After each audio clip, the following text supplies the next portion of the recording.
Hello everyone, it's Oliver Harper here, and I'm back with stand-up comedian Nick Helm and Rob Hill, aka the Bad Movie Bible, for another exciting commentary. And this time it's on the Van Damme classic from 1993, Hard Target. So Nick, are you looking forward to some Van Damage? Yeah. Good. I bloody love this film. I do. I've been really busy, so I haven't been able to rewatch it in advance, right? But I really love this film.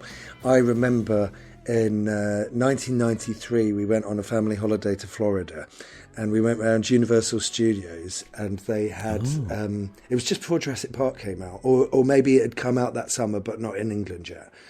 And so we didn't see Jurassic Park, but they had all these huge posters all over Universal Studios of the poster for Hard Target, and it was very exciting. And I think it was most people's first introduction to John Woo. Yes, and it's weirdly executive produced by Sam Raimi, isn't it? That's right. We'll go into that in the commentary, because he would then go on to produce Time Cop. Yes, with Van Damme. Which is weird. Do you know all about the background for that? Oh, Time Cop? Yeah, I know a bit. Yes. Well, no, but with Time Cop and Sam Raimi and Jean-Claude Van Damme, do you know all that? Are you going to tell us later? Yes, I'll tell you some. Yes. Oh, great! I'm really excited about that. Then, yeah, great. Because I've always wanted to know, Oliver. How about you, Rob? Are you excited for some Hard Target? I'm always excited for some Hard Target. I think you should tell us all about Sam Raimi and so on now, though, so you've got nothing to talk about later and we can laugh at you. No, I'm not doing that. I'm not losing precious hours in the podcast. Can't have dead air. So, folks, if you wish to sync this commentary with your own copy of the film on Blu-ray, then put the timestamp to 0 and press play now.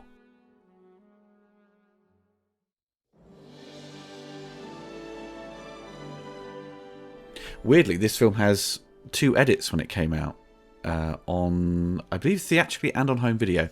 So in America, they're usually the ones for keeping things uncut, having loads of violence in, where the BBFC are far more restrictive on certain, things like headbutts and all sorts. But Hard Target was cut in the USA, and in the UK it remained uncut.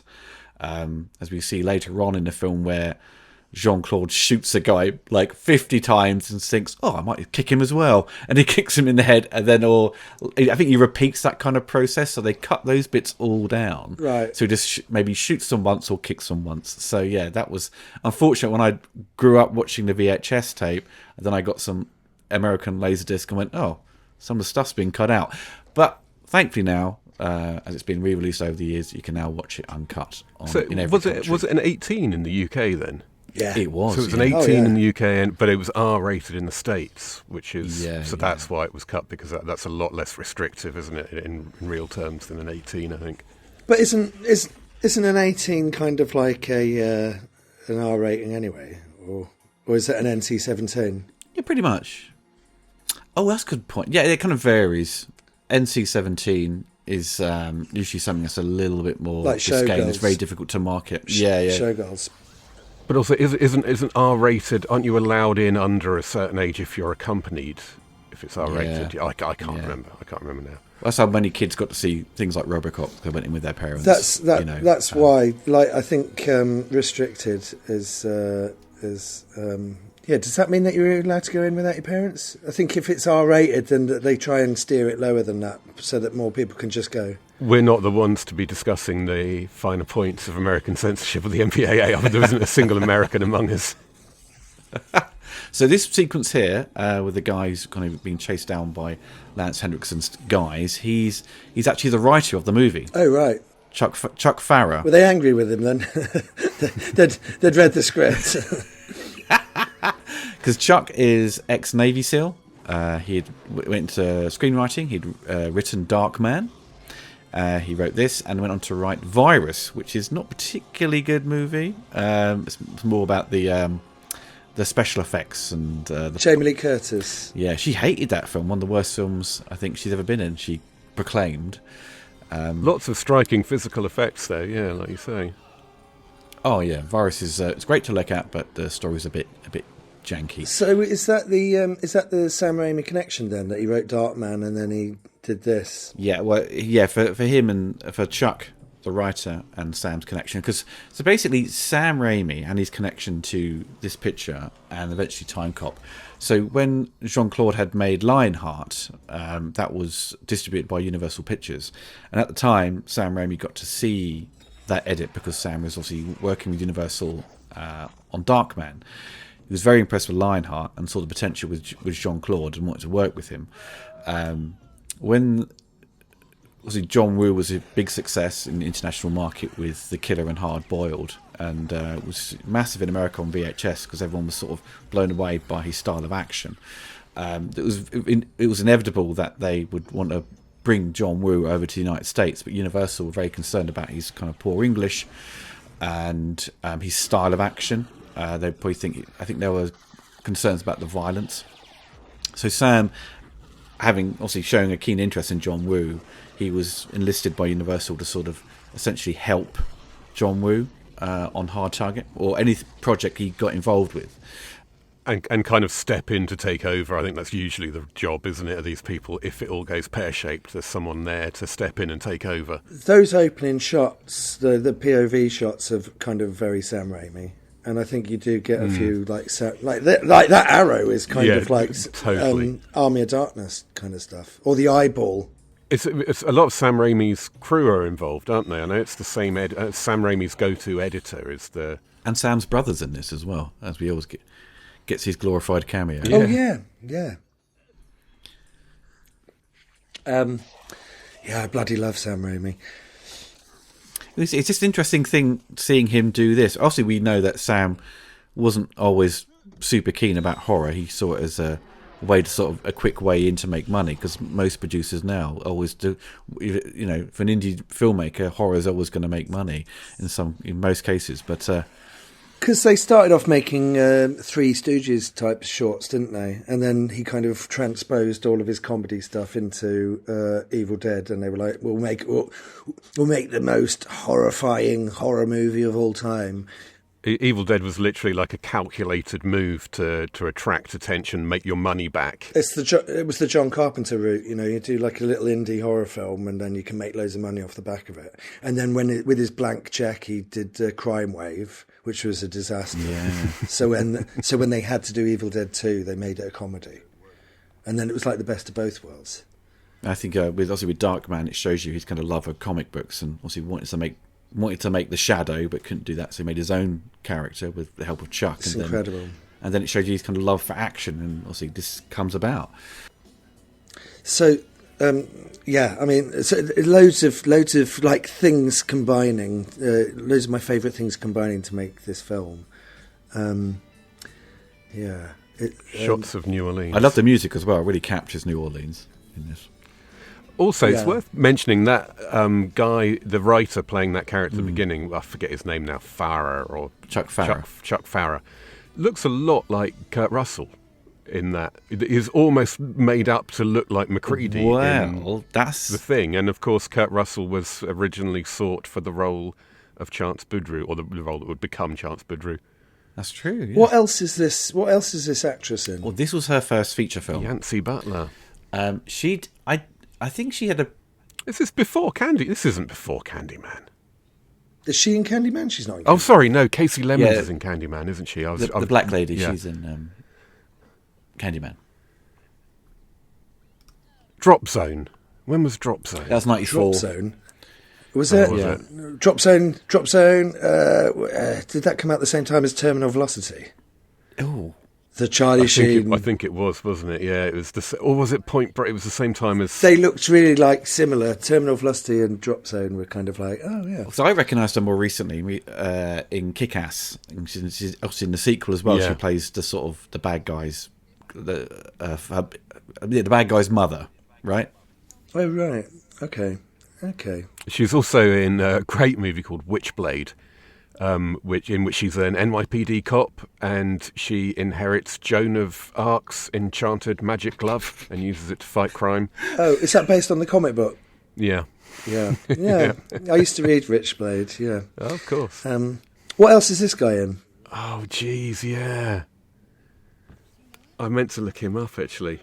It might be. I might just be remembering this film as we're watching it and going, "He's actually I know No, him from this film."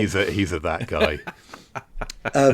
So it's kind of like a play on The Deadliest Game, isn't it? Yes. It's basically, there's like loads of different films that kind of like take this thing where it's like rich people hunt down poor people and for sport. Yeah. And it all kind of ties into the sort of the real life crimes of Zodiac, you know. That was part of all the Dangerous Game, wasn't it? That was these. I'm a big fan of this this genre, the Most Dangerous Game, the 30s original one's a favourite. The black and white, yeah, that's great. It's great. It's quite good that they've kind of like they've set it in New Orleans to like get around his accent. Well, yeah, that was purposely done. Yeah, to do that. But it's great because it's like it's an amazing setting. You don't really get many like films set in New Orleans.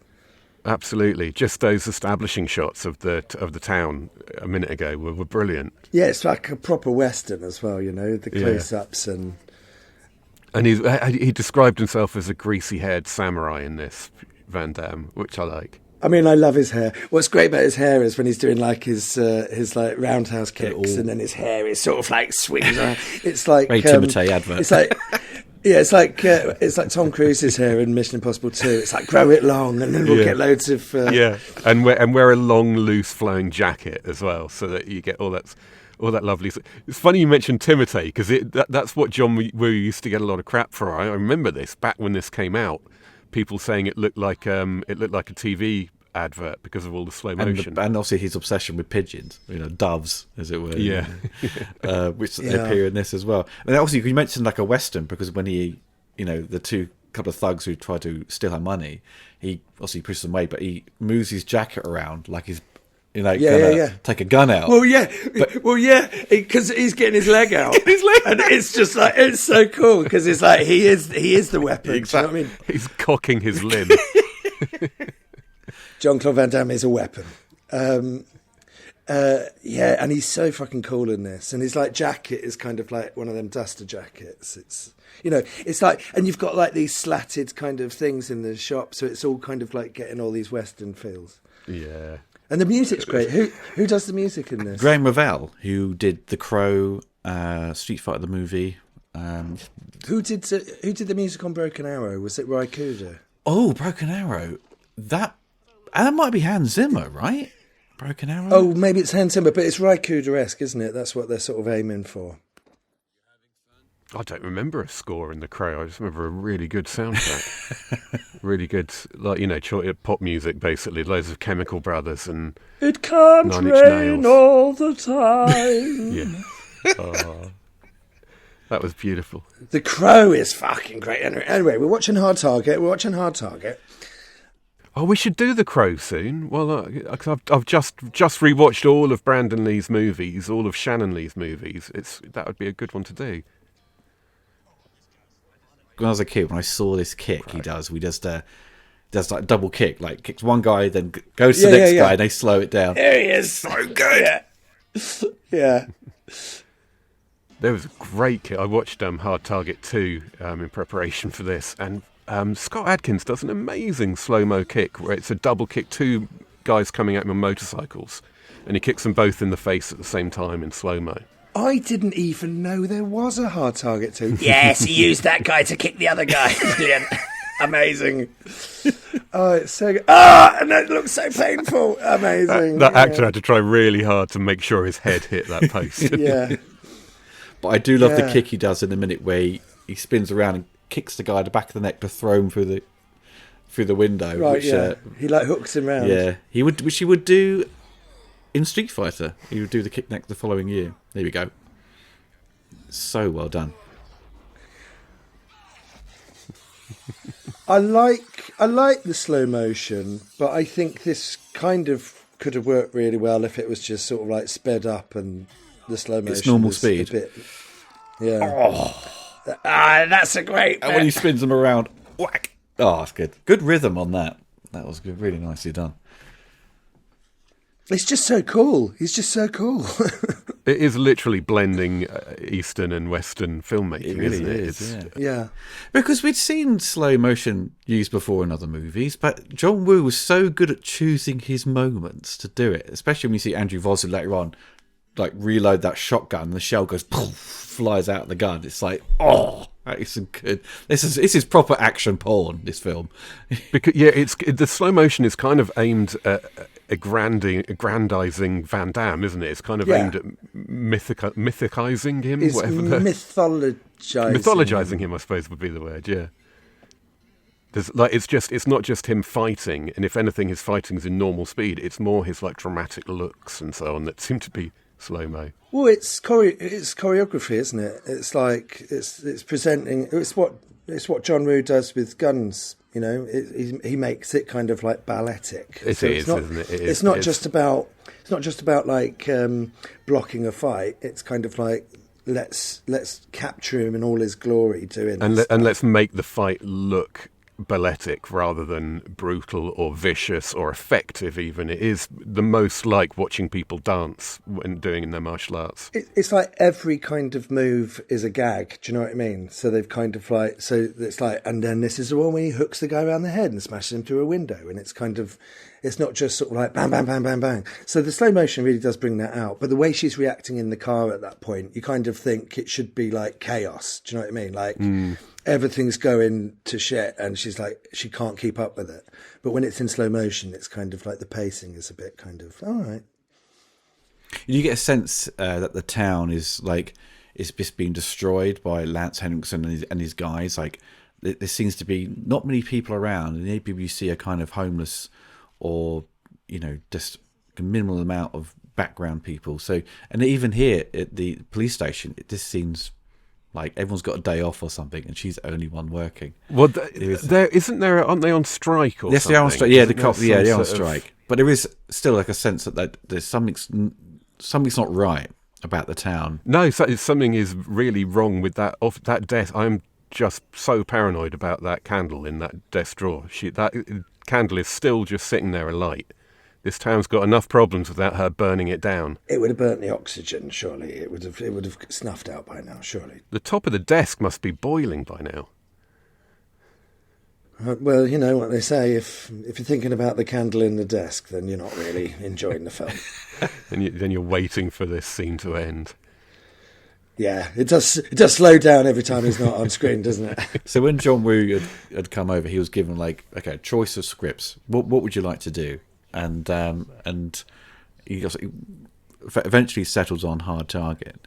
And when it came to making the film, there was I think there's kind of like quotes from people that Van Damme's ego at this point was pretty swollen. He was because at this point, he'd just done Universal Soldier, which was a massive film, but his most successful film, box office wise. It was fairly massive. Like, do you think he always had to? Because it wasn't that long after he got fired off Predator, right? Oh, Predator was 86. Yeah, he was at his absolute peak here, I think, wasn't he? This is maximum Van Damme status. Had Double Impact come out by now? Yeah. Right. Okay. Yeah. So you would have had it's kind of like Death Warrant, Double Impact, Nowhere to Run, Universal Soldier. Maybe Nowhere to Run was after Universal Soldier. Nowhere to Run was after this, wasn't it? It's coming. See, there's certain sort of release dates and things like that, but I think this year, it's a 93 kind of movie. I think Nowhere to Run was after this because it was him like doing a more family friendly one. Potentially, because then he'd do, 94 would be Time Cop, then Street Fighter. I always remember because Kieran Culkin is in Nowhere to Run. Yeah, Nowhere to Run was just before this. Oh, was it? It went Double Impact, Universal Soldier, Nowhere to Run, Hard Target, Time Cop, Street Fighter. It was Jean-Claude Van Damme promoted Nowhere to Run on The Big Breakfast. Oh, did he? And they said, "Oh, you're working with Kieran Culkin. He's and he goes, "Oh, yeah. He's Macaulay Culkin's older brother." And they were like, "Older? I think he's younger." And he goes, "No, he's older." and they couldn't correct him. Then they were scared they're going to get their heads kicked in. But in terms of John Woo, I think for me it's Broken Arrow, Hard Target, and this American stuff. Broken Arrow, Hard Target, Face Off, Mission Impossible 2, Wind Talkers. What about Paycheck? Paycheck, fuck. Did Paycheck bounce for you? You know.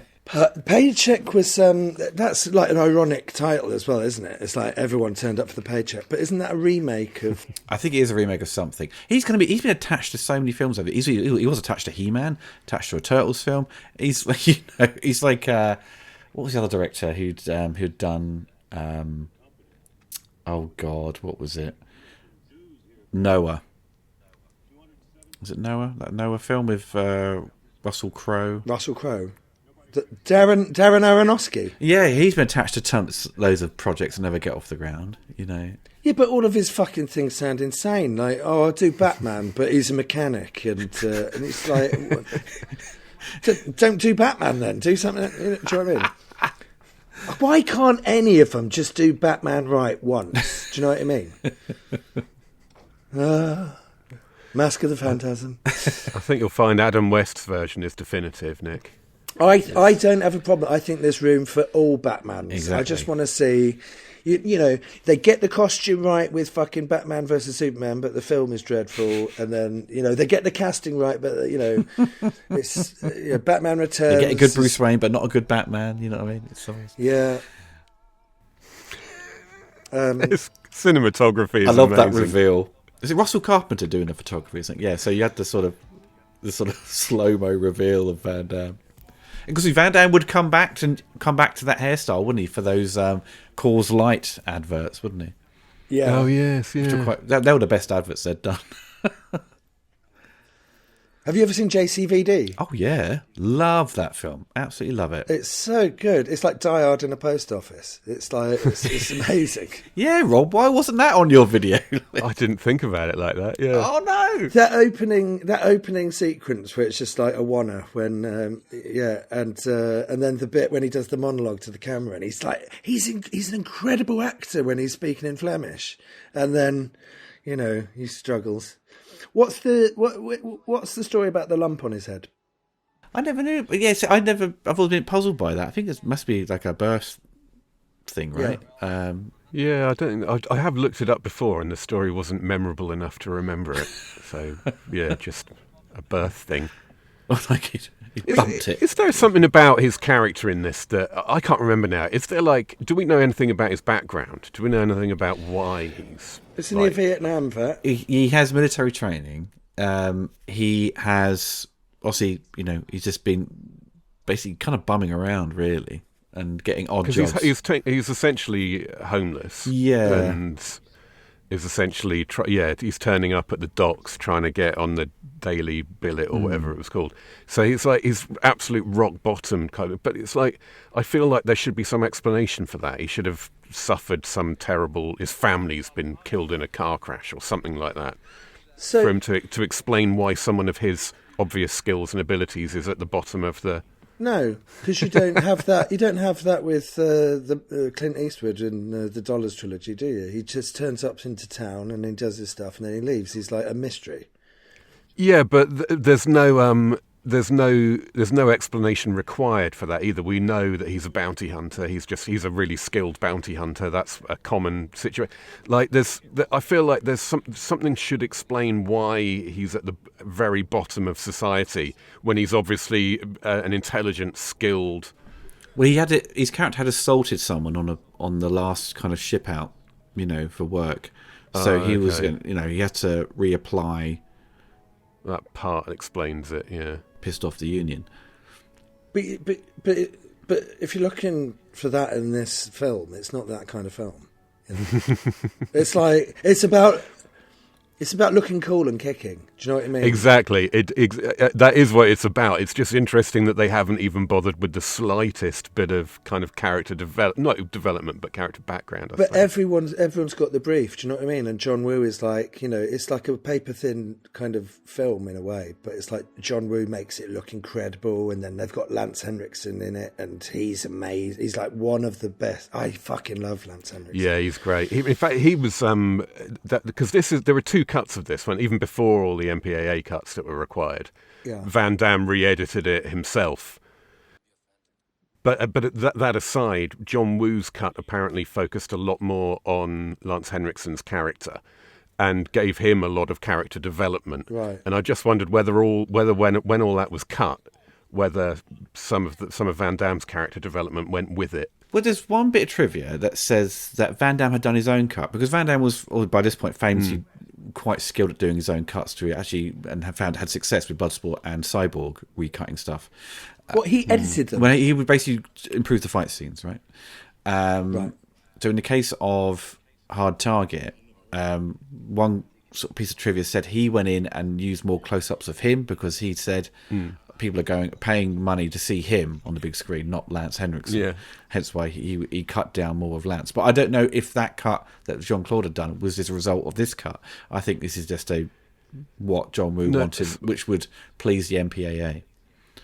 I dug into this actually, and so the MPAA cuts are entirely separate. There were like you say, like 20. They went back and forth like 7 or 8 times. Because they're always the same, aren't they? Because they say this needs to be cut. They won't explain why. So all those cuts were made. But that aside, there were 2 fundamentally different approaches to the movie. One was John Woo's was to focus more on Lance Henriksen's character and his relationship with Arnold Vosloo. Apparently he loved those two. Well, as everyone did, the studio did as well. Well, and Sam Raimi, because Arnold Vosloo took on the mantle of Darkman, didn't he? For the sequels. Yeah. But yes, so Van Damme recut it, took out all the Lance Henriksen stuff, put in more close-ups of him, and that does tie in with what people were saying about the actual shoot as well, how Van Damme insisted on having a camera dedicated in every shot, just focused on his muscles. He demanded that happen. John Woo went along with it, but didn't use any of the footage, apparently. The muscle cam. But he's taking his moment, isn't he? He's like, he's not building his career at this point. He's like cementing it. He's like, And he's right. People paid to see him, not Lance Henriksen. But it's a vanity cut. It's like Robin Hood, Prince of Thieves with Alan Rickman, and Kevin Costner made them get rid of loads of Alan Rickman stuff from Robin Hood, Prince of Thieves. But then when you actually see the stuff that they've cut, the Sheriff of Nottingham comes across much, much more evil, and it kind of takes a lot of the fun out.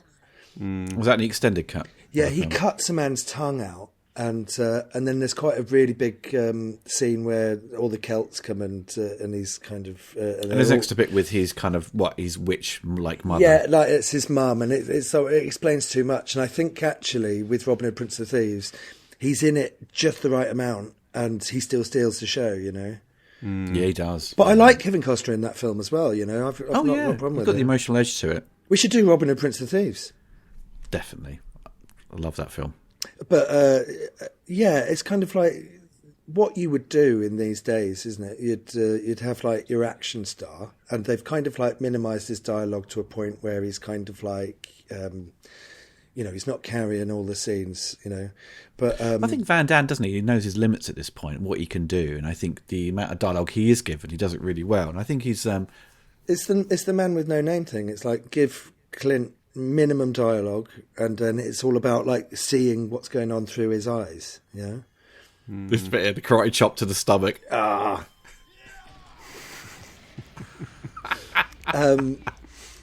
Foster's great. Randall. Yeah. It's because of this that he got the gig in The Mummy, apparently. The Mummy's from the same producers.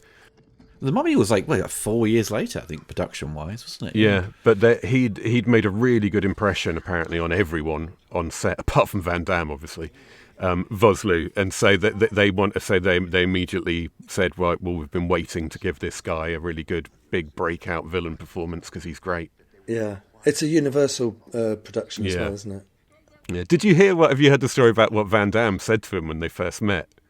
No. 'Cause apparently they didn't meet until they were shooting on set, and Van Damme had his first scene with him, and afterwards came up to him and said, "Where are you from?" And Vossi said, "Oh, South Africa." And apparently Van Damme just said to him, "You're never going to make it in Hollywood. You should go back to South Africa," and walked away. It's the first words he ever said to him. Oh my God. And apparently stuff like that is one of the reasons everyone was so impressed with Vosloo. He just swallowed it all. He didn't bite at any point. No, that's good.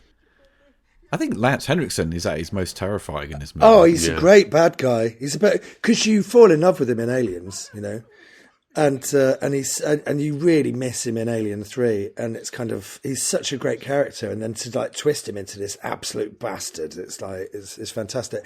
He's so good in it, but that's kind of what I was saying, where you have your action star, and then you have like your flamboyant, your scene chewing bad guy, your character actor that does it.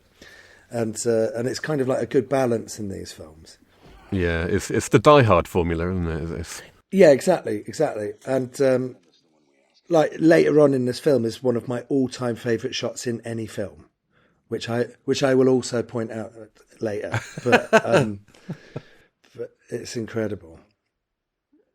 He's the villain in Hard Target 2 is really good as well, and he's clearly based his performance. It's a guy called Robert Nepper, who looks a lot like Lance Henriksen, and he clearly based his performance on him, plays exactly the same kind of character in exactly the same kind of way. And it was originally meant to be his brother, apparently, Die Hard 3 style, but for whatever reason the studio didn't want to have too great a connection to the first film and kind of made it a reboot. Right. But he uses the same gun, though. He uses exactly that same single shot. It's weird when they do that, isn't it? Is it like an elephant gun, like pistol? Yeah, weirdly, I've fired one. It's one of the few proper guns I've ever fired. The shop in Florida that I went to on holiday to shoot some guns, they were like, "Well, you can choose a regular 9mm, a submachine gun of some sort, and an oddity," and that was the oddity I chose because it was the biggest. Did it have a lot of ridiculous kickback? Yeah, the guy said it's called the nose breaker because people come in there knowing what they're... Obviously, I don't know what I'm doing, but people go in there knowing what they're doing and don't listen to the warnings and shoot it, and the recoil breaks their nose. Oh. Like, I really love Lance Henriksen, right? But I haven't seen loads of films with him in, right? So I've seen this, and I've seen Aliens, and I watched the Millennium series that they did, the spin-off from the X-Files.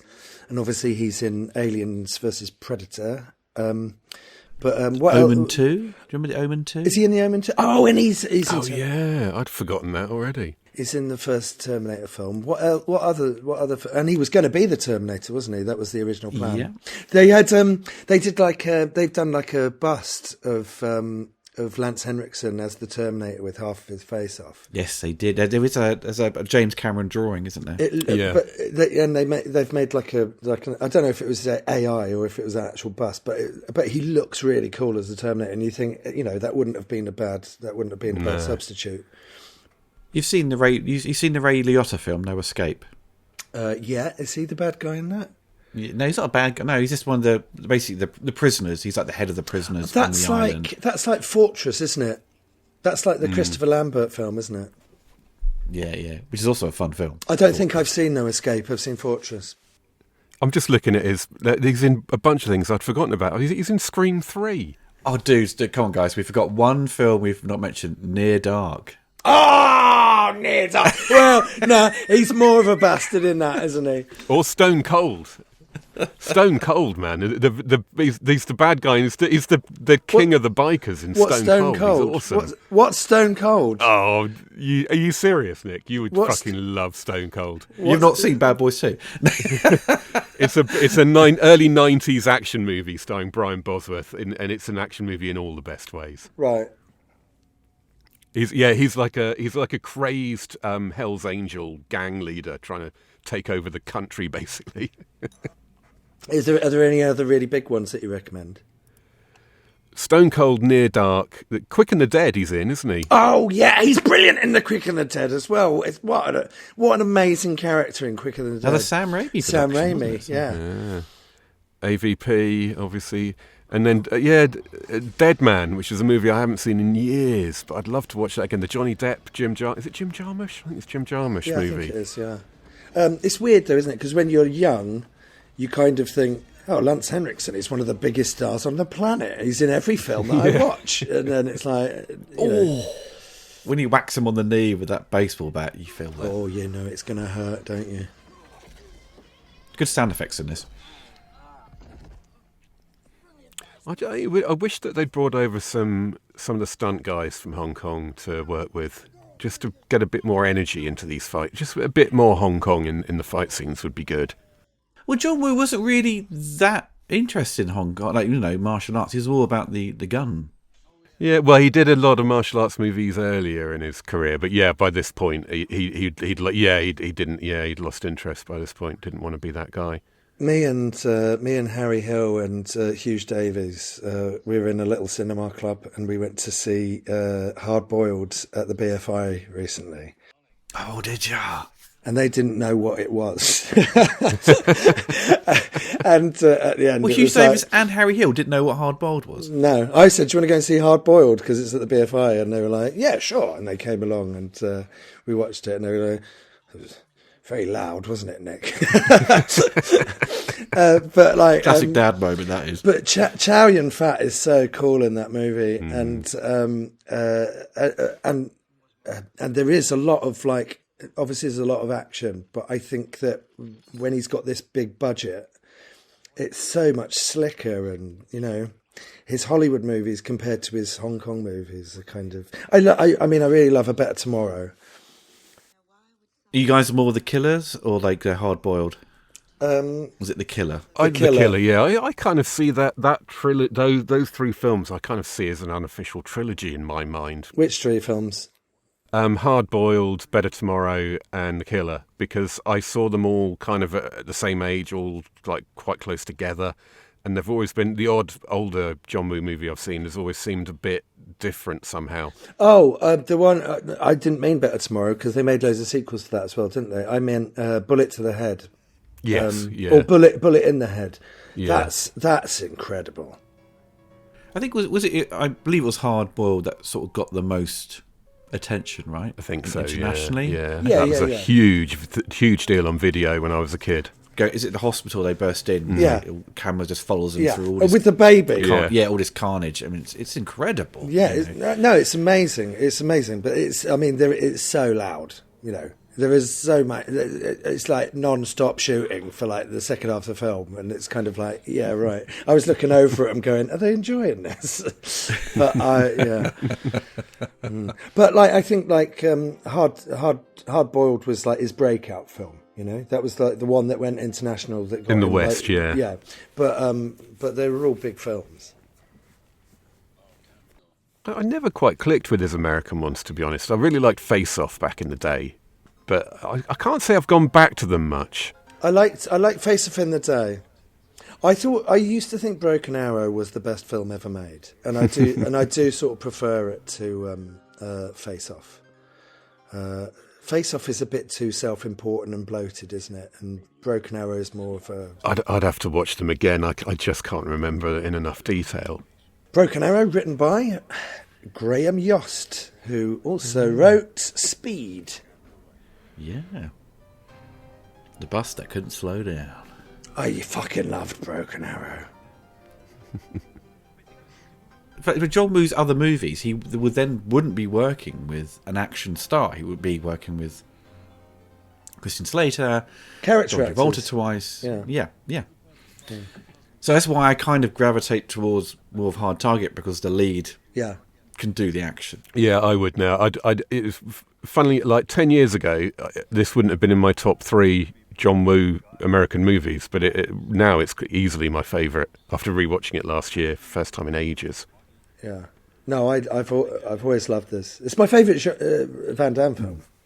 Oh, wow. Oh, nice. Well, it's a very strong contender. I think it plays into all of his strengths and it hides a lot of his weaknesses. Like, God, fucking hell, the dialogue scenes in Street Fighter are unbearable. You know? Man, if you like this, you should check out this one movie, Bloodsport. It's really good. I've tried with Bloodsport. You mean you tried? I've tried. I'd never get far through a Jean-Claude Van Damme film. Oh. Rob, you were saying earlier about like sort of the character development of Chance, Van Damme's character Chance, because I think the minimal sort of backstory helps play into him being the prime candidate to take part in Lance Henriksen's kind of game. Good point. Yeah, because he, again, another guy who doesn't have much of a background. There isn't much about him. That is a good hand wave. Actually, that's an excellent hand wave. He's the ultimate prize for them, because they keep hiring basically guys who are like, again, this wealthy, works in the morgue, as surgeon, I think maybe. He just wants to shoot someone and he fucks it up. But it's a good point. The anonymity side of it is a big part of the plot, really, because that's why they find it so hard to find what's happened to her father, because he was just an anonymous homeless man. You had expertise, though. Yeah, exactly. So in this movie, they're seeking people who know what they're doing, but won't be missed, which makes a lot of sense. But then in the sequel, they take Scott Adkins, who's like one of the world's most successful MMA fighters. So without any explanation, they take exactly the opposite route just because it's convenient. Right. I'll just point out, though, sorry, I thought the guy they'd hired was a surgeon, but it's the guy opposite him who's the surgeon, who's basically hiding information that, when they go to report on these deaths, they don't find out they've actually been killed by whatever, right? So, but they kind of look alike. It's maybe like 10 years apart in age. It's kind of strange. It's a bit kind of Epstein-esque, right? Where he's providing a service for billionaires. It's like Shooting Stars.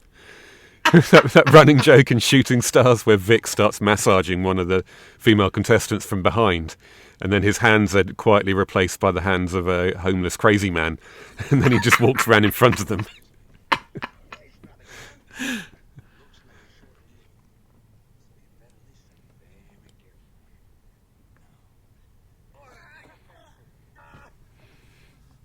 For years, I tried to find behind-the-scenes material on this movie. The only way you could get it was on The Killer Criterion Collection on Laserdisc, was some sort of behind-the-scenes material, because it was John Woo's kind of first America movie. But I was like, then thankfully, thanks to YouTube, there's been a little bit more information put out there, like with behind-the-scenes interviews. But there is, if you go on YouTube, you can watch the sort of VHS work print, like in little chunks of it. You got the time code at the bottom. We're seeing some scenes that have played out longer, like with the bike chase, and I think you actually go to Van Damme's kind of house, like Chance's house, when Yancey Butler is there as well. So there's little bits that have kind of dropped, like character development. But I don't think, I think some of those clips, I don't think they show the full kind of like violence that they kind of trimmed, because John Woo submitted it, I don't know how many times to the MPAA, but he made like 20 edits or something like that to get where he wanted it to be. Who's this guy? Yeah, this is the guy who's working for Lance Henriksen. He's basically covering up. Who's the actor? Deaths. He's in stuff, isn't he? Weirdly, because I'm covering the Punisher, the Thomas Jane movie, as a retrospective. Oh, wow, yeah, right. He's in that briefly near the beginning. I think it's the same actor, because they shot it in Florida. Oh, no, I'm thinking of Punisher. I'm thinking of Warzone. Warzone. He looks a bit like the Irish guy in that. But he would be way too old by that point. Oh, yeah. This bit with the door. Here. Is this the bit with the door? Yes, it is. It's like, I mean, that fucking man, that's like when he puts the gun up to the that's like the shower scene in Psycho, right? Or going in the sea after Jaws. It's like, I'm not going to fucking go on one of them peephole door spyglass things. This guy looks just like Robert De Niro when he's made to look old in Casino. Yeah.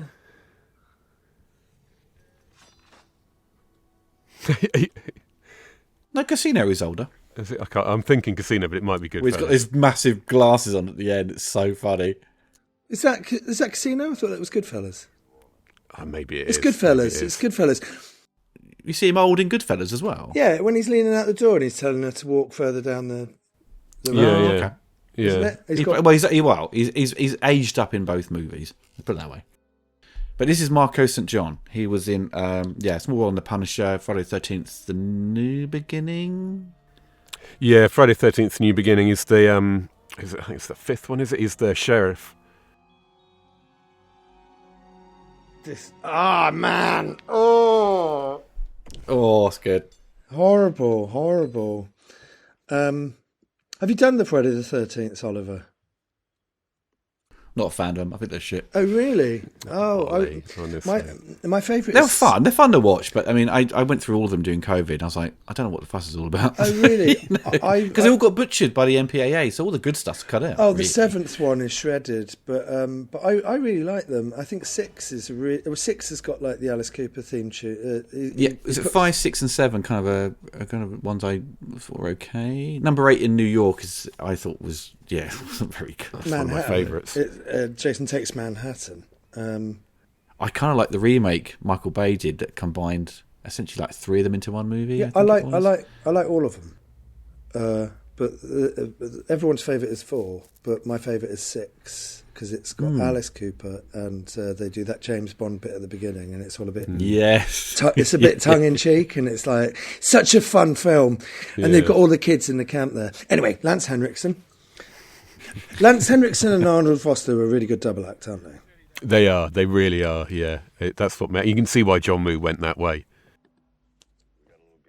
I think the balance is fine as well. I mean, you don't want it to be about Lance Henriksen. It shouldn't be the Lance Henriksen film. It should be about Jean-Claude Van Damme. But I notice on Letterboxd, Arnold Vosloo is credited above Lance Henriksen. That's normally that follow, like he's not in the movie. Is he credited above Lance Henriksen? That would be weird. But is it kind of like sometimes they get it back? Maybe it's like an Lance Henriksen. Normally on a movie like this, it's pretty accurate. But it does happen with Arnold Vosloo and Lance Henriksen. Maybe. What does the IMDb do? Yeah, the IMDb has him. But has Henriksen first above Vosloo. Yeah, because Vosloo wasn't an established actor at this point. But then it's got Chuck Farrer credited 4th above Vosloo as well. So maybe we shouldn't pay much attention to what websites put on them.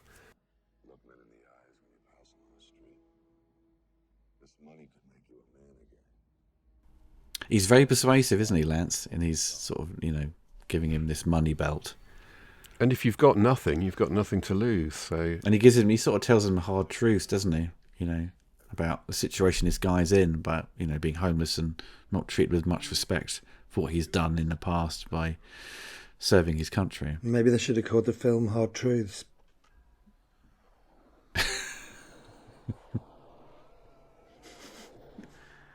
It's so unfair though. It's completely outnumbered. Well, he's immediately absolutely fucked. Yeah. I could probably get away with this, couldn't I? And then, oh no, I'm fucked. I just hide. Just find somewhere to hide for ages. Look at the gun he's got as well. It's like the bloody gun in RoboCop. The stay in the yard, bang bang.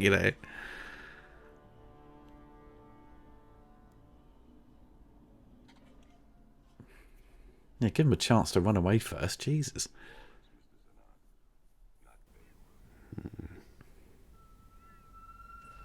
We got a code in New Orleans.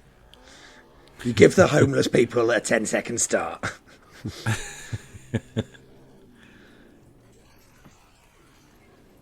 This is there's a lot of energy to this scene. It's all come from Henriksen, isn't it? Henriksen's incredible. Yeah. But this guy is incredible as well, He is really good actually. This guy was it Willie Carpenter, isn't it? This is like this is like a sequence that kind of really shows you the stakes of the film. We've met him, we like him, he's friends with Van Damme, and then Van Damme's not in it for 5 minutes while they do this bit, and it's kind of like, oh right, you don't normally get that in a lot of films, do you? Where it's an adjacent kind of scene. I can't think what I know him from. This guy.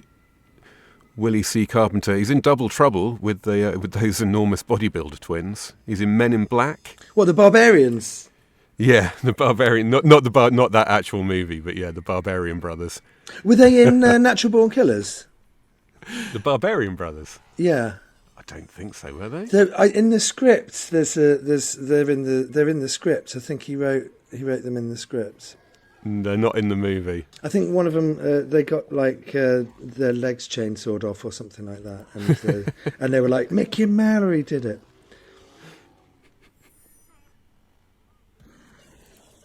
I love that bit when he shoots the statue, just like hiding behind it.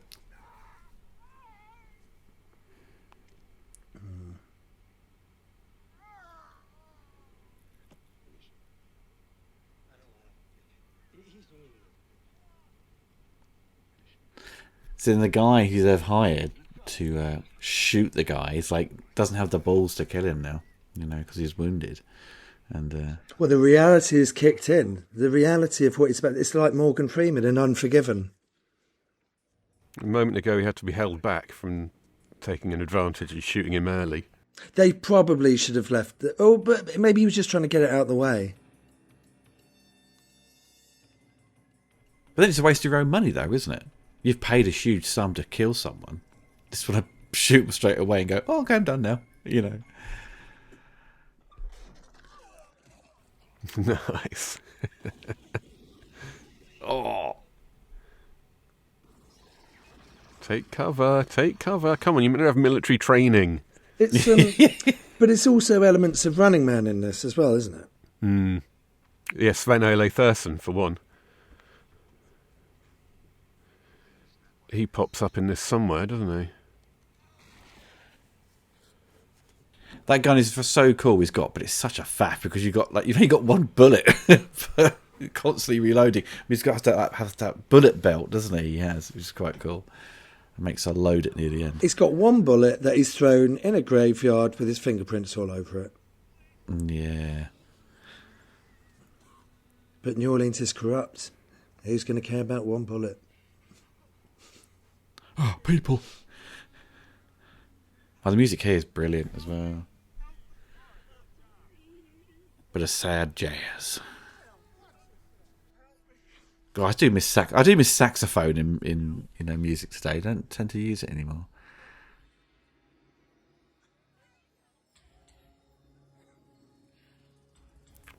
The sequel is set in like the jungles of Southeast Asia, which is a much easier to believe environment, to be honest. Really? I think this is...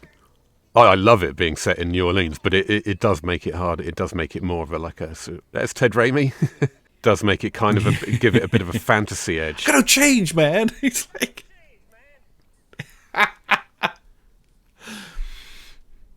it's interesting with the sort of freeze frames. Yeah. Why are they putting silencers on? It feels like it's a glitch, but... But don't they ping some of the just innocent bystanders walking past? Why are these people just wandering about in front of an army of armed men pointing guns at them? It's the busiest it's been as well, right? It's been a deserted, empty town, and now all of a sudden everyone's fucking going shopping.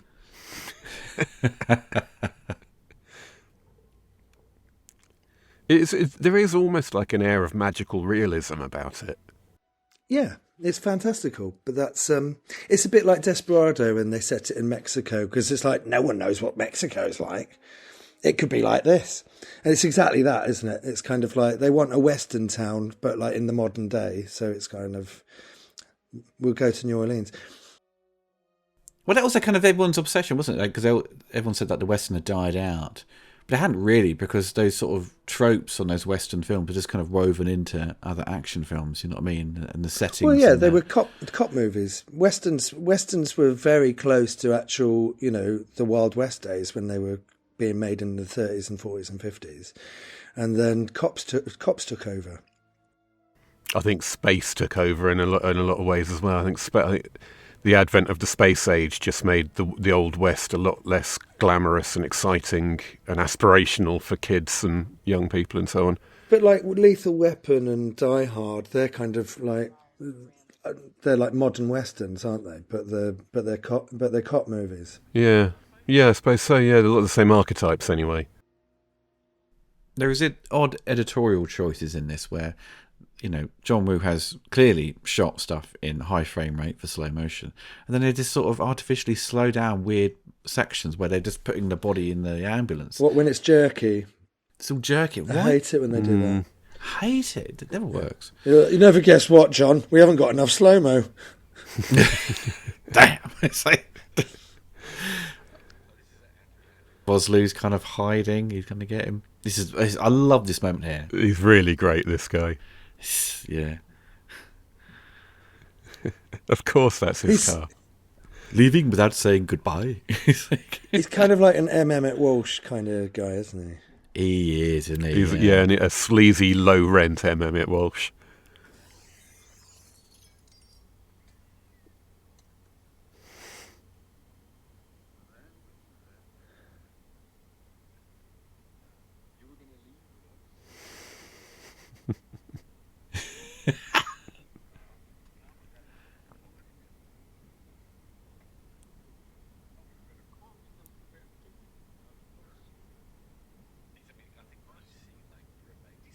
He's called Van Cleef. Yeah, apparently it is a reference to Lee Van Cleef. Of course it is. It's a cowboy film, isn't it?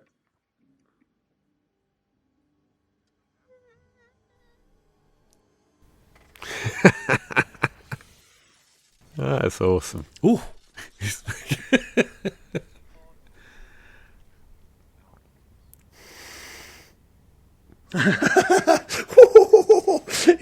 Fucking hell, that made a mess. Fucking hell. Like, what an evil cunt. Oh.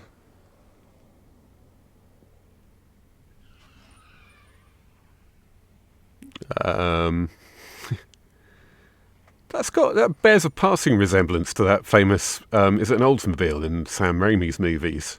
Oh, yeah. It does, doesn't it? Oh, is it though? I don't think it's the same I car. don't think it is, no, but it's close enough to make me wonder if it's a reference. No, probably not a reference.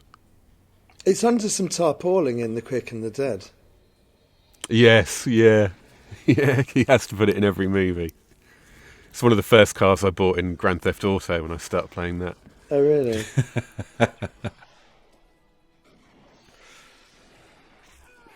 Rob's 6-month love affair with GTA. No, it wasn't a love affair. It was a fling. It was a violent relationship. It should never have been.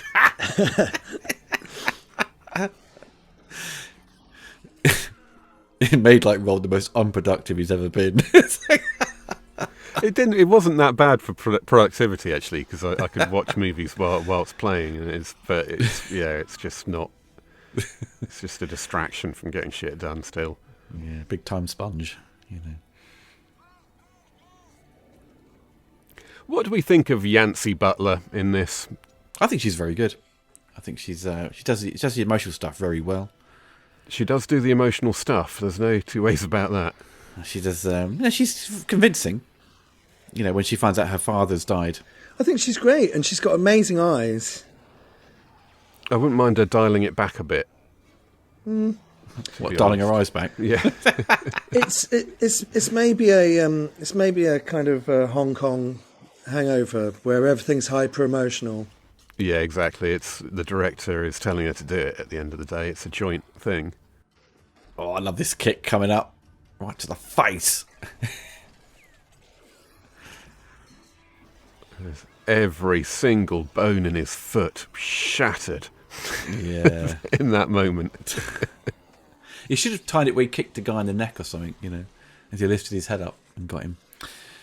Oh, well. Oh, look at those 90s squib marks. This is an interesting bit there, with Van Damme's performance. He just goes, she's like, we've got to save her or something. He goes, she's dead. In a very cold manner,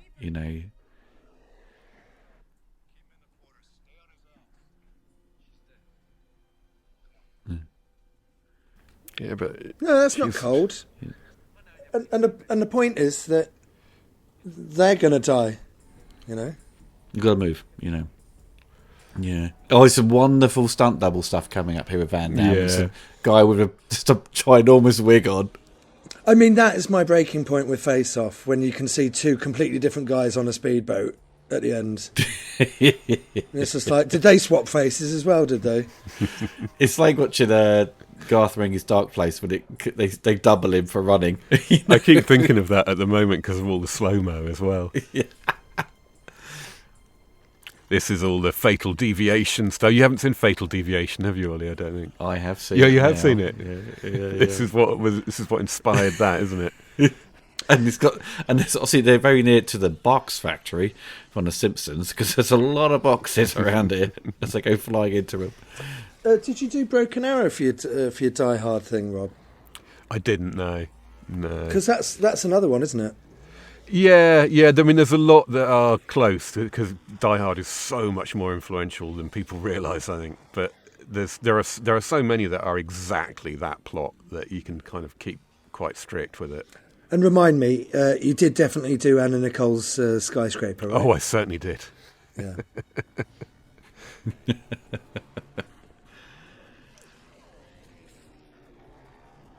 This is coming up now is one of my favourite bits. Is when he tries towards he drives towards them and he gets knocked off the bike and then he has to run and then it speed ramps him as he's running as it all explodes. It's like so good. Because it goes slow-mo, then it goes to normal frame rate, and you see how quick he's running as the bullet's missing. It's like ultimate shot. This is identical to Fatal Deviation, though. Do you remember? He drops her off first, does a skid to turn the bike around, then rides back towards, then stands up on the bike. Did you knock her off like a BMX bike or something? This is when he got. I remember watching this, I think, with my dad. He's like, "This is stupid." Now at this point, he was gone. He was like, "No." Took him out of the movie, Fat Time does a little roll. It's such a good stunt, though. That is a good stunt, yeah. It's explosive bullets he's firing. Yeah. Oh, that is good, isn't it? Here we go. Got to do the Van Damme run. Look at that hair. Look at that explosion. We've got to show off the hair. We've got to show off the hair.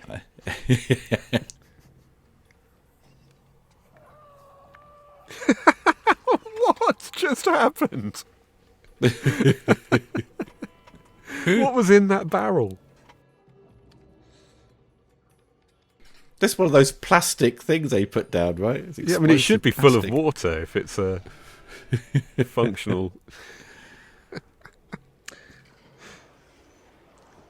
Lance Henriksen looked a little bit like James Woods in The Specialist there. Yeah.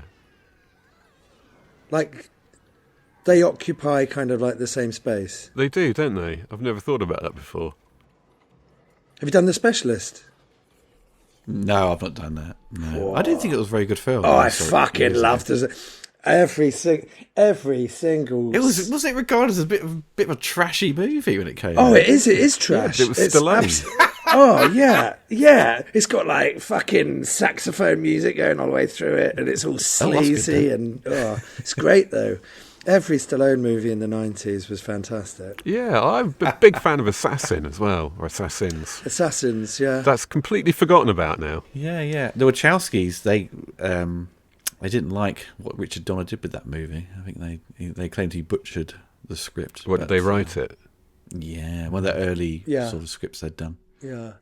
Was it around the same time as Bound? Was it before? I can't remember if it was after or before. I think it was after. It was after Desperado, and then Antonio Banderas was doing this big kind of American action movie, and I a lot of my love for Desperado went over to Assassins, but now when I watch Assassins, it's not as good. Yeah, I'm in exactly the same boat. I love Desperado so much, and I love Stallone so much that I convinced myself Assassins was a masterpiece. I thought it was great. And you kind of like. I didn't really honestly know who was going to win by the end of it, and then of course it's Stallone. But and the same with Broken Arrow. It was kind of like they're not going to kill John Travolta, though, are they? He nearly gets away with it, right? But but I was naive and young. Can you guys see Arnold's close friend there? Sven. Yeah, Sven. Oh, really? He's one of the guys that pops up in all these films, isn't he? Oh, yeah, of course. He even pops up in Mallrats, doesn't he? He's your connection back to Running Man too. Yeah, right. And actually, isn't he in that? Oh, what's that? He's in Night. Gladiator, right? Yeah, but he's in a few Albert Pune movies as well. I wonder if he's in Nights with Lance Henriksen. Maybe they're friends. Oh. I know he's in Nemesis. Nemesis. Yes, he is a Nemesis, yeah. He's uncredited, though. He's in Cyborg 2, Electric Boogaloo. No. As a doorman. He always plays security guards, doesn't he? He just hide his muscle. Just stand there and look big. You know. He's in Quick of the Dead. Got to score some steroids. He says in his one line, I think, in Running Man. Yeah. She is so pretty, isn't she? Yancy Butler. Yeah. To be fair, they're both very attractive, but there's not a lot of chemistry, right? No. No, not really. I love this bit. It's so funny, isn't it? When he just gives the snake a punch, you know.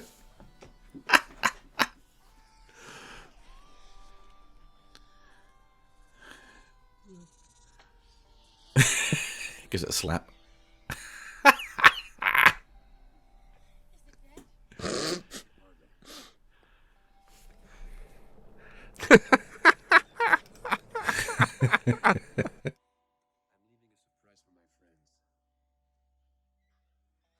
But you got Wilford Brimley coming up soon. Absolutely. Oh, yeah. Yeah. People always like to point out how old he was when he was in Cocoon. He was younger than Tom Cruise in Mission Impossible 5 or something. Darth Beatles. I did watch Cocoon actually I think around Christmas time. I hadn't seen it for years, and it was still a very good film. That would take me back to childhood, probably more than any other movie. Yeah. Number 2 is supposed to be quite bad. Cocoon 2. I watched The that Return or loads as something. well. That was always on ITV. Cocoon, one of the all-time great Steve Guttenberg movies. Cocoon's a little bit like Batteries Not Included, isn't it? It's kind of like the... It's got a bit more mainstream in my mind. Yeah. Who did Batteries Not Included?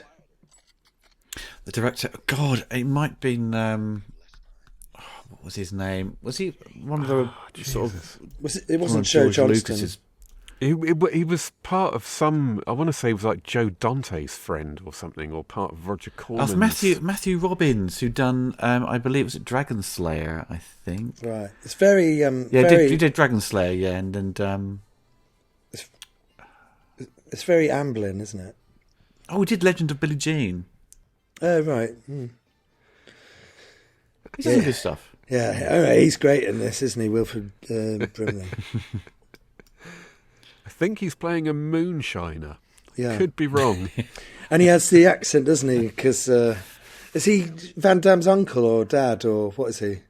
I think it's I'm sure it's his uncle, I don't think it's his father, right? No, that would be a bit too much, right? Oh, I don't know, it's just... Ooh.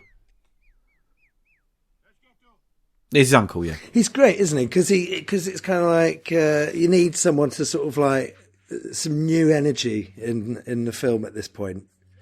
But also, also Chance needs some support at this point, because he's unarmed.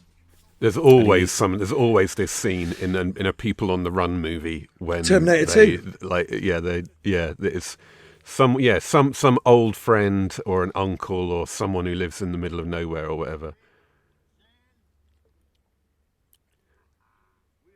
And they always get some like old cat, like John Cleese does it in one movie I saw a while ago. What the fuck? It's like the bit in Teenage Mutant Ninja Turtles when they all go to the farm. Yeah.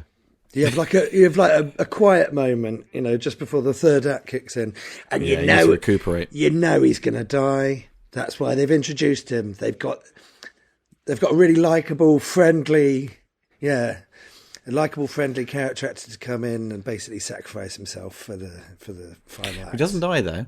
Does he not? Does he not? Does he not? He gets stabbed, but his like hip flask was in near his chest. Does he gets ride stabbed in on a arrow. horse at the end or something? Yeah, you do see him sort of try to cause a distraction, as he blows up his property. He's like, "Get the fuck down!" Because Vosloo can hear the dynamite, the spark about to go off. It's a wicked explosion. I love this film. Finally, out of all the films we've done, we found one I liked. You like Die Hard 3, right? I do, actually, yeah. I love Die Hard 3. Yeah. It's all blocked out from Under Siege 2. Yeah. Go on, Rob. Is Wilfred Brimley reminding you of like an off-duty Santa Claus? Pretty much. Could have been a good Santa, couldn't he? He would have been great. He cuts his beard short and lets it grow back. Arnold's Christmas movie's coming out in December. Because he shot it last year with him as Father Christmas. And I was like, oh, when's that coming? Oh, yeah, it'll be a whole year away. Arnold Schwarzenegger as Father Christmas. Yep.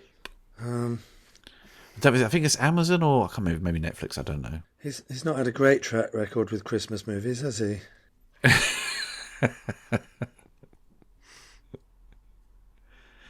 Him and Snow don't go well.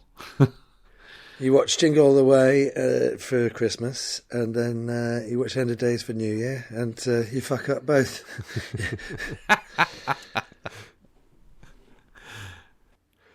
Apparently this was all meant to be like a boat chase. You must know about this, Ollie. There's some Well, it would harken back to Invasion USA, wouldn't it? Yeah. But I know, for whatever reason, Van Damme was adamant that it all had to be horseback.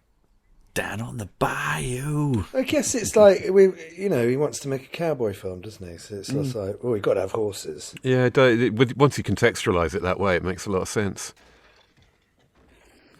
Sven's got a cigar in his mouth. Of course he has.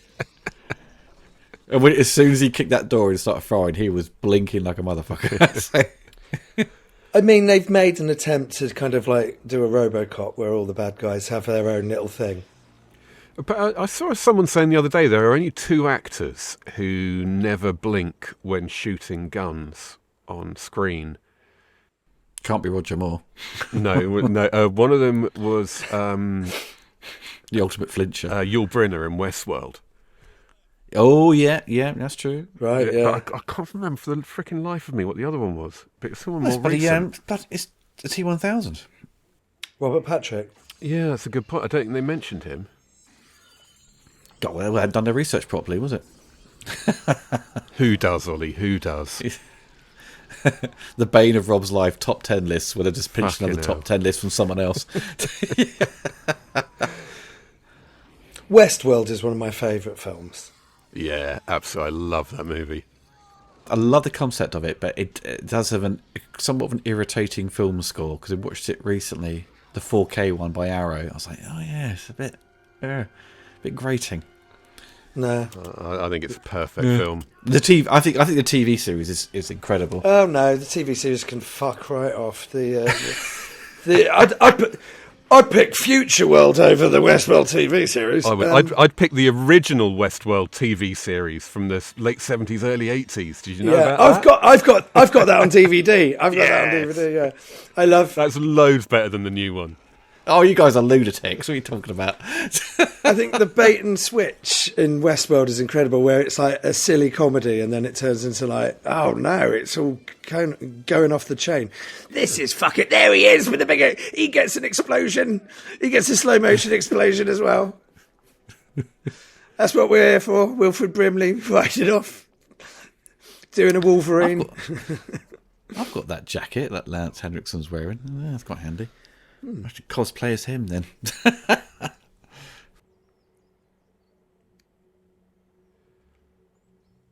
Well, apparently Keanu Reeves doesn't blink in John Wick when shooting guns. He did have a lot of training, didn't he, beforehand? So, But they can CGI that now. Like, I think they do comp in a lot of the gun flashes. Like the muzzle. like Blade Yeah. Trinity, when they have Wesley Snipes' eyes open at the end. Oh, because he refused to open He them. refused to have his eyes open. I didn't know that. Oh, that is the laziest form of acting. That is wonderful. Well, he hated it so much, didn't he? And Yeah, because he spent most of his time in his what was it? Just not coming out and his just like trailer. just smoking loads of weed. and writing post-it notes, signed Blade.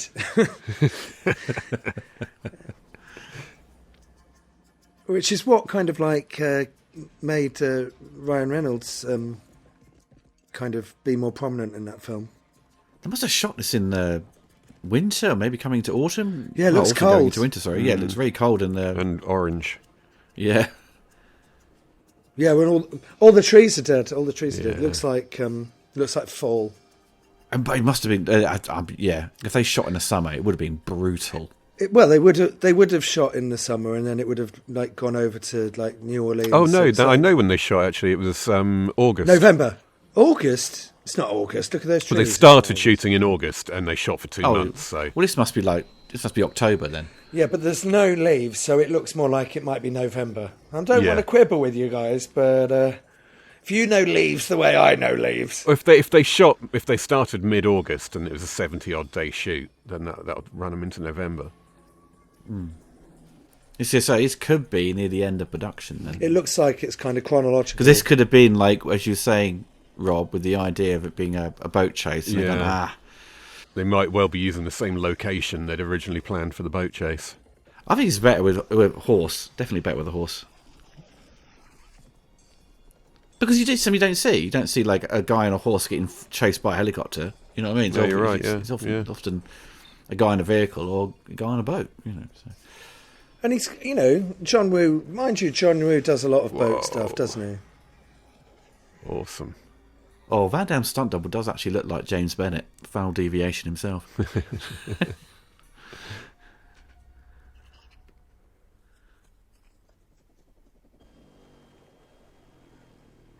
Now we're going to get the return of the doves soon. I never noticed that. One of the guys jumping down off the arm thing of the helicopter goes falling arse over tit as soon as he lands on the ground. Oh, amazing. So this was just meant to be like an abandoned warehouse, and then they had all these Mardi Gras floats, and they were like, "Well, let's use these." Yeah.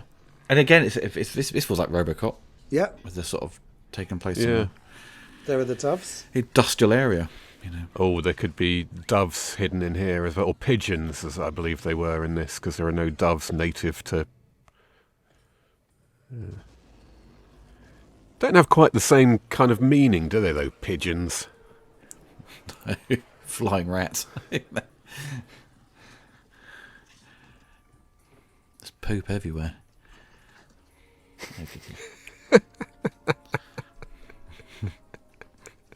Who's got the biggest gun? Still got a cigar. It's so big, it's like a massive turd. You know, take ages to sort of puff your way through that. You got such a way with words, Oliver.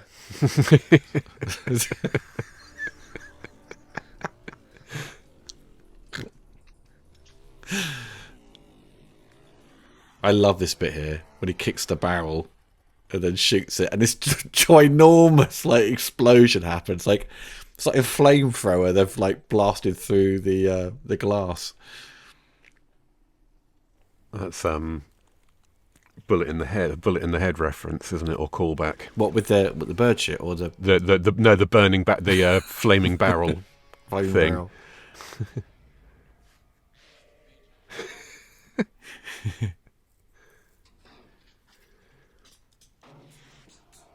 They are love it. Oosh. It's so over the top. This blew my mind when I was like, what is it, 12 years old seeing this. God, I thought it was the coolest film ever. That guy was still on that bike, I just realised. Was he? Yeah, there's like a dummy tied to it. Yeah, After it yeah. landed, he's still in the seated position on the bike. He got welded onto the bike immediately. Yeah. That is a man committed to staying on his bike. Stop with this juddery frame rate. Nah.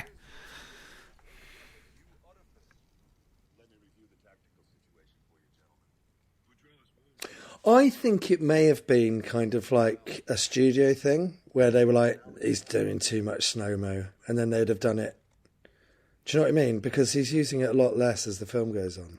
Well, it's not his final cut, is it? It's not like he didn't have final cut, and the version released was apparently the Van Damme version. So I guess they could have done anything they want, really.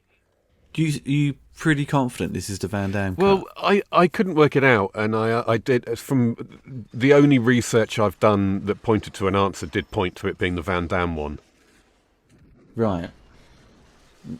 Okay.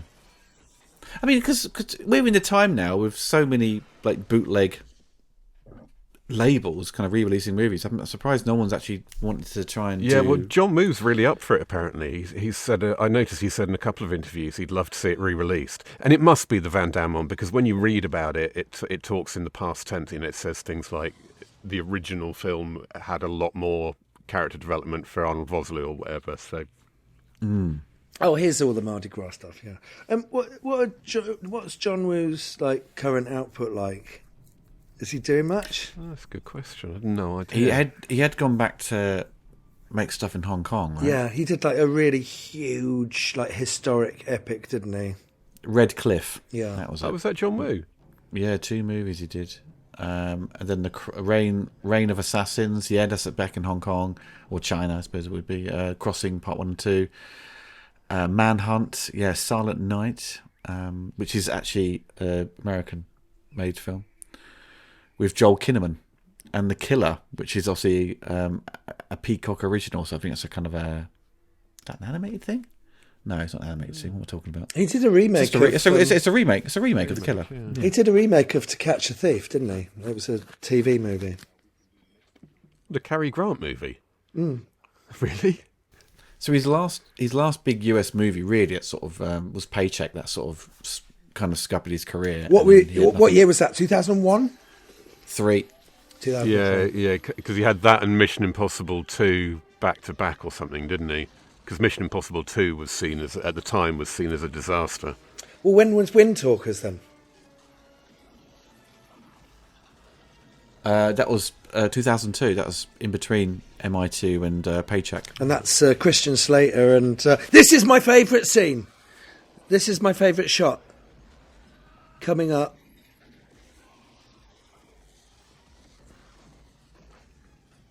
I love this stuff with him getting his jacket off. That's crazy, isn't It it? really is. This here with Lance, and he's on fire. Yeah. Yeah. And you kind of like go, and you kind of like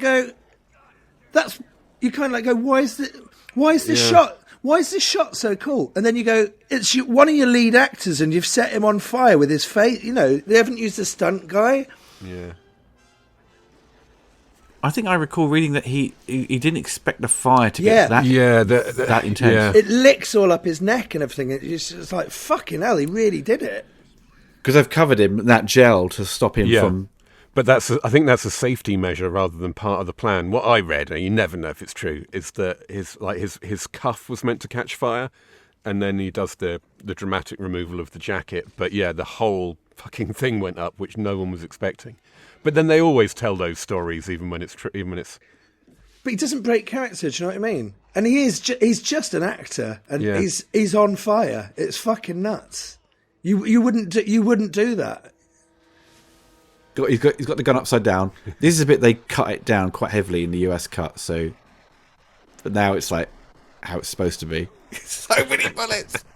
And then finish him off with a kick as well. Here we go. Icing on the cake. Swack. Finally got that cigar out of his mouth. And he did the Van Damme helicopter kick as well. Yes. Amazing. Come on. Amazing. And the other guy comes along. He's like, "Give it a rest, pal." He just starts shooting the guy with like another whole clip. He's like someone who's not played a first-person shooter and just waste all their ammo straight away. I love how Sven Ole Thursen hitting the ground then scared a dozen or so pigeons into flight. Because so far they've been quite cool about this massive gunfight happening right by them. That hasn't scared them at all. And this guy's just popping up like a video game, like, like Lethal Enforcers or something, you know.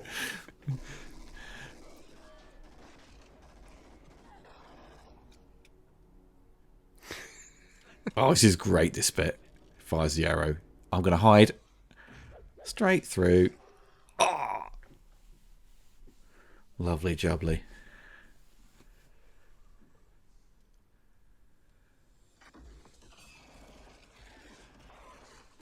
Badass.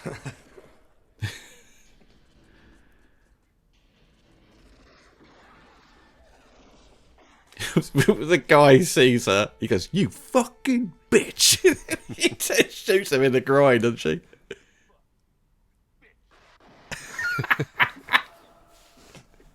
These are the worst henchmen in the world. I know. It's like Under Siege 2, where everyone's too old to be a henchman. You know? But every time one of them runs out of ammunition, he looks at his gun confused. Like, that's not meant to happen. But you know, like in the script, it's like, oh, it ends in this warehouse, and then they've got all these Mardi Gras things, and it's just like, well, that's just free money. Do you know what I mean? You just stick that on screen, and it's like all of a sudden you've got a really interesting finale. Oh, is that how? So they literally like went to shoot here and then found all this stuff in it. I think it was something like that, or they found them all and then they just dressed it with them. But it was kind of like they haven't made these things. They're like Mardi Gras floats. They're shooting the rodeo, as the saying goes. Oh, here we go. 2 guns. Let's waste this ammo. Here we go. John Woo. Kick him out of the way. Next guy. When he kicks him in the face. Who's this guy with the sunglasses that's being shot? I've never. He looks somewhat familiar. I think he's played another, you know. I keep thinking how a bunch of these henchmen, they're normally the kind of people you recognise, but I don't recognise any of them really. Oh, I think I might. I know what I Pup. recognise him. I know what I recognise him from. Hard Target.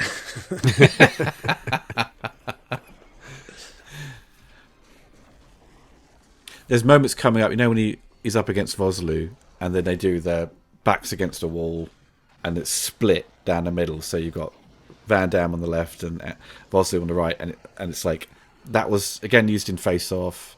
I'm not sure if it's used in Broken Arrow, but I think that's also stemmed from Tango and Cash. either Tango and Cash. Also, like it must have been Hard Boiled or the Killers, right? The classic John Woo traits, you know.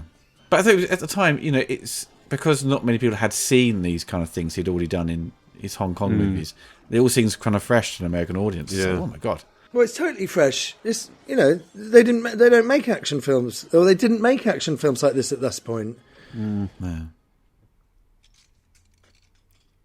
Like John Woo in the 90s was like a huge revelation, you know. Yeah. He's completely different from a Tony Scott or a Michael Bay. This is like from Face Off, right? I've never even thought about it before, but this is like in Tango and Cash, they have exactly this scene, and they're blatantly copying it from John Woo. I've never really thought about that.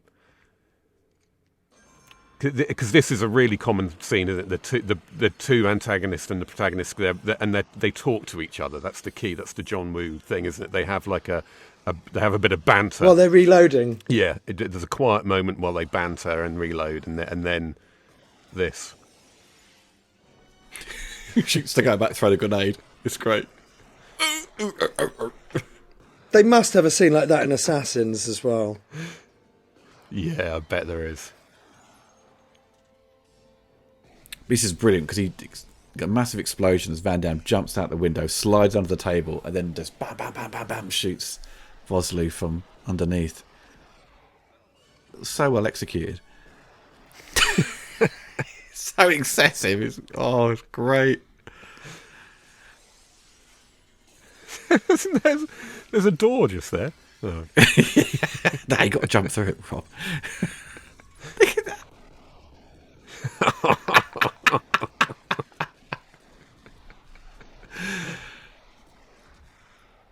Oh dear! No wonder the MPAA were like, "Oh my god!" I'd love to have been in that first MPAA screening. But you did think, look at it go. It's so over the top and ridiculous, you couldn't see it as excessive violence. You just see it as some sort of like, I don't know, Well, some sort of parody of it. It's the RoboCop thing, isn't it? It's It is, yeah. If you start cutting it out, it gets more violent. Yep, spot on. It's also the type of gunshot and gunfire we're getting, and it is like that Paul Verhoeven says, the muzzle flash is huge, the noise is scary, the damage is serious. It's like there's different ways to do a gunfight, aren't there? And this is brutal. Imagine seeing this in theatres, like DTS surround sound. It would have blown your mind. I don't think I've ever seen the Prince Charles kind of show it. Maybe they have, I don't know. But it would be pretty sweet to see it projected. Oh. I was outside the Prince Charles the other day, and there's still got that massive poster of Tommy Wiseau above it. It's really cool, man. Because they've got some deal though that they can only play it. Yeah, right? That no one else in London's allowed to screen The Room because he's got an exclusive deal with them. I interviewed Tommy Wiseau once. Did you? He's interesting, isn't he? It was fucking awful. Was that for your radio show? Yeah, it was a low point.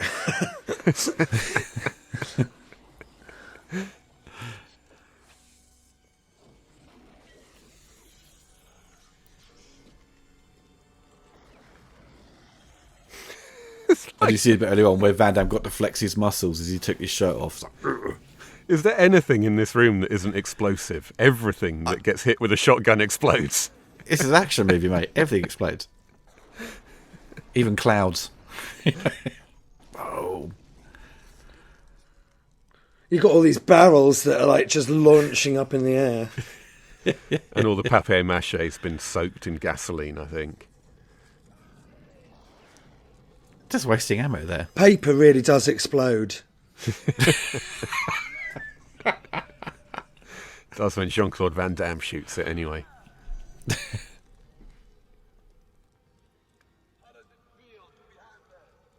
This is a bit weird when they keep fading in between the bits, this caused a lot of confusion as well, because apparently there were a lot of dissolves in the original cut, and because that's the way that they did it in Hong Kong and still do in a lot of ways. But American audiences apparently were confused because it's associated in the West with going into a flashback. So apparently this scene here baffled everyone in particular because it is a bit odd. It is quite confusing. It's supposed to create, sort of make you disorientated. Yeah, it's a woozy. It's meant to be a woozy, but it doesn't really need to be in slow motion because This bit here flips through the flames. Then Lance Henriksen just goes flying back now. Love it. Look at that. That was great.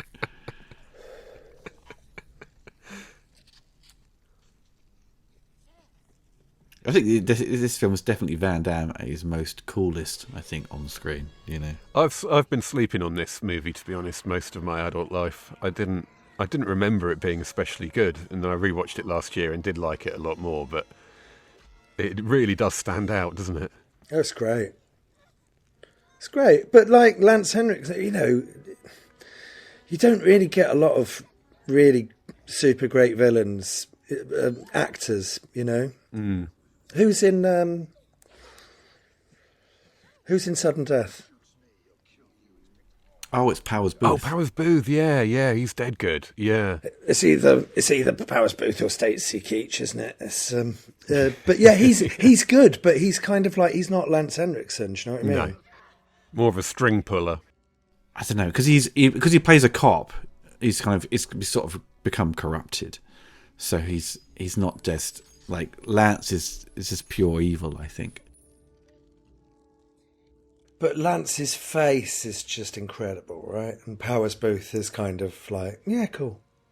Well, I think Powers Booth in Sudden Impact is kind of playing it straight as well, whereas Lance Henriksen's definitely got his tongue in his cheek. Yeah. Powers Booth in U-Turn, he's quite a nasty character, isn't he? So. Well, I love him. I love him from Deadwood, because he's in Deadwood, which is the only modern TV show I really love, and he's absolutely awesome in that. I like Powers Booth. He's great. But Lance Henriksen is chewing the scenery without winking at the audience. Yeah. Yeah. So he's playing it straight, but it's huge. You know? Yeah, he's playing it over. Yeah. Maybe that's the wrong term. He's playing it over the top, rather than tongue in cheek. And he's got a really sort of deep, kind of like powerful voice as well. You know, so all that smoke and Marlboro Reds probably over the years, given that sort of gravelly voice. He's got an amazing voice. Here we go. I love it. God, Van Damme looks just like Party Boy from Jackass then. Party Boy is great. Oh, and he pukes all that blood out. That is great. God.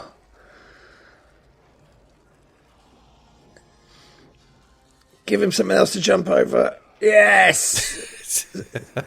All of his circus skills are coming to light. Good kick to the face. Oh.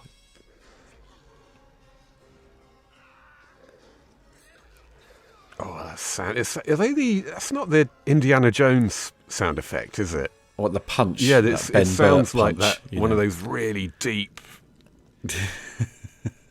I don't know who did the sound design on this. I don't think certainly not Ben Burt.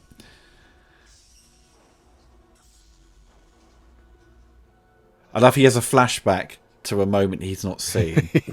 You know what I mean? When Wilfred Brimley gets stabbed.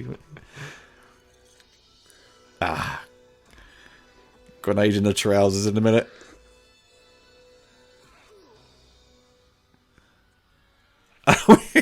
It's another great slow-mo. The clip off the grenade is over.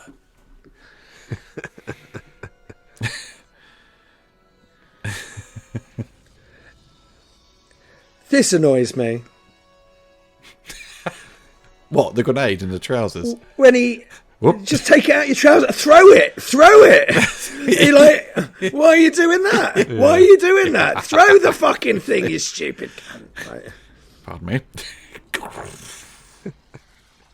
That's a good whoops.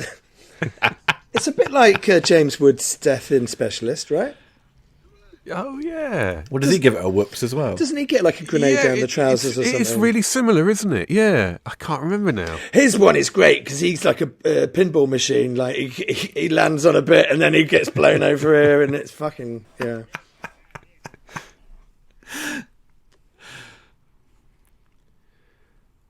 Oh, poor old Wilfred Brimley. Look at him. It's weird seeing him without his glasses. Yeah. Oh, yeah.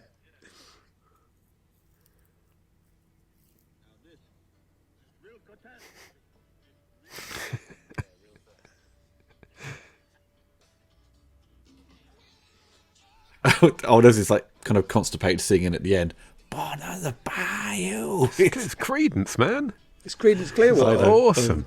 Love Creedence. A great song to fucking... And, of course, Creedence finishes off Die Hard 4 as well, doesn't it? With Fortunate Son. It does, yeah. That's good. Yeah, good point. That's because that's John McClane's favourite band, isn't it? Creedence. And Justin Long has never heard of them. I don't even remember. What is that in Die Hard 4? Yeah, they're in the car and he goes, what sort of music do you like? He goes, Creedence or something like that. And then at the end they play Fortunate Son. Oh, nice. It's the best bit of the film, to be fair, is the closing credits, because you're like, oh, wow, that was great, right? I enjoyed that. Like I say, it's never really been on my radar, this movie, but it's like the last two times I've watched it, it's leapt up in my estimation. Yeah, it's one of them films that I always want to rewatch, and then I just never get round to it. But I love it. I think I prefer it to Face Off, and I probably prefer it to Broken Arrow now. Oh, so is it now the top? And it's definitely much better than. Yeah, oh yeah, I think it's much the top of the John Woo American movies. I haven't seen Broken Arrow in a while, but I think you're right. Like having Van Damme actually, being able to do all of his own stunts and stuff, or most of his own, fighting. Yeah. Van Damme ain't going to do like a flip in the air. But yeah, it still holds up, man. Also, the first American studio film, or major American studio film directed by an Asian, which is worth mentioning and kind of crazy when you think about it. Kind of bonkers, yeah, it's bonkers.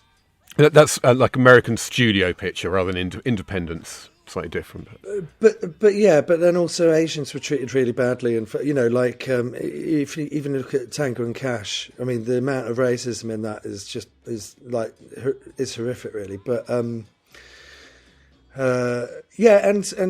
kind of like there was still like communism and America, and it was all a bit. They hadn't sort of like broken down the. Like Hong Kong films were becoming popular in like the early 90s in America. And I think they're always more palatable than Chinese films as well. Hong Kong films have always had an international objective up to a point. And now the Chinese film industry seems to work slightly. Yeah, I don't know. But there were a few notable examples immediately afterwards, because it was only a couple of years later that Ang Lee made Sense and Sensibility. Wayne Wang made Joy Luck Club, so it's kind of like once the door was opened, plenty of people came through it. Well, there was action, and then there was art house stuff. Yeah, and so Ang Lee kind of went the art house route. Well, the reason they got him to do Sense and Sensibility was because they wanted kind of like, like that perspective. It's kind of an like, art house sensibility. Yeah. But like a foreign sensibility to kind of like make sense of Jane Austen. Yeah. Make it accessible to people who aren't British as well. But there is, because I've done working on this Bruceploitation project at the moment. I've done a lot of research on this subject, and there's really strangely, or really surprisingly, there were female Asian women filmmakers in Hollywood in the 1920s, going back that far, making Chinese language independent films, but not in the mainstream. But I was really surprised to learn that there was a whole community of people making movies. There would have been the immigrants that were brought over to do the rail lines. Yeah. The Hard Target, again, as I've mentioned, I think other commentaries, it's a high concept idea, and the 90s was great for that high concept stuff, and taking directors from other countries and get them over to work over here to bring something new and fresh seemed to be the way to go. And it's one of them tropes, isn't it? Like Die Hard. It's kind of like, hey, it's people being hunted. Yeah, and it was popular around this time as well, wasn't it? Because Surviving the Game was around the same time. I remember loving that, and it's only a couple of years after Deadly Prey. Remember, Deadly Prey was around this point. What about Battle Royale? Battle Royale was 2000. There's Judgment Night as well, right? Yeah, of course, yeah. And fucking Trespass. Yeah. We should do Trespass. Trespass. What a film! I don't think I've seen that. Ice-T, Ice Cube, Bill Paxton, William Sadler. Both the Bills, both the Ices. Well, everyone, that's the end of the commentary. Hope you enjoyed it. Me and the boys will be back soon with another podcast in the coming weeks. Take care and goodbye for now. Bye. Adios.